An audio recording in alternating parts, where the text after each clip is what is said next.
Brothers, happy Monday to you. Hope you've had a great weekend.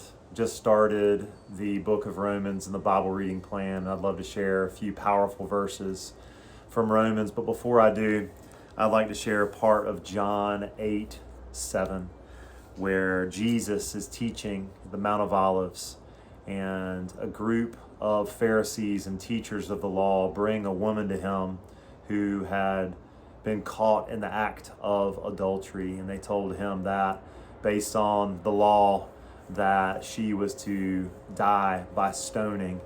And they asked Jesus what he thought about that, and he delivers one of the most powerful one-liners in the entire Bible when he says, "If any one of you is without sin, let him be the first to throw a stone at her."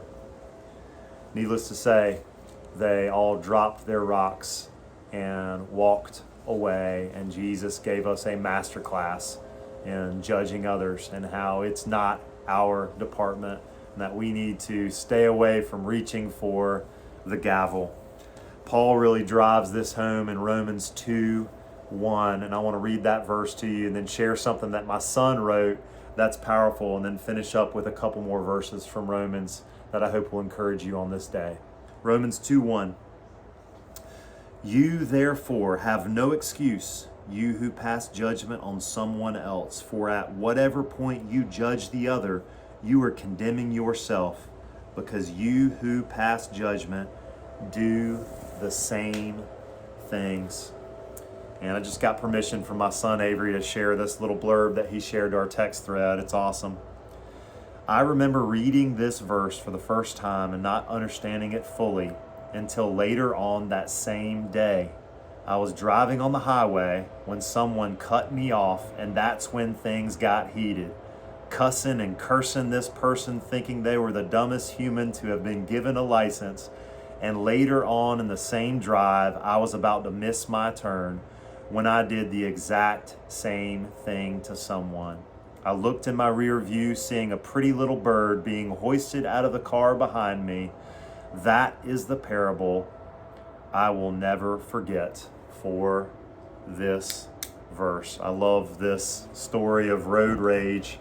With my son Abe, I think we've all been there, but you can fill in the blanks for all of the different things that we may be tempted to judge others for, but we ourselves are guilty of the same thing. But that's not the end of the story. Romans 3:23 and Romans 5:8, when paired together, are a beautiful reminder of what God has done for us and how we need a Savior.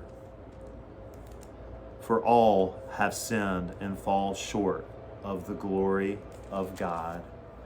But God demonstrates his own love for us in this: while we were still sinners, Christ died for us." We all fall short every day, and we need a Savior. We needed a Savior, and God sent his Son Jesus to take our place on that cross, to give us a chance to know him, to be reconciled with him. God is in the redemption business. Let's drop the stones. Let's not reach for the gavel. It's not our place to judge anybody, but to share the good news of Jesus Christ, to share God's love with everybody we meet on this day. That's my prayer for all of us. That's your encouragement for today, and that is today's word for my brothers. Brother Rob out. Peace.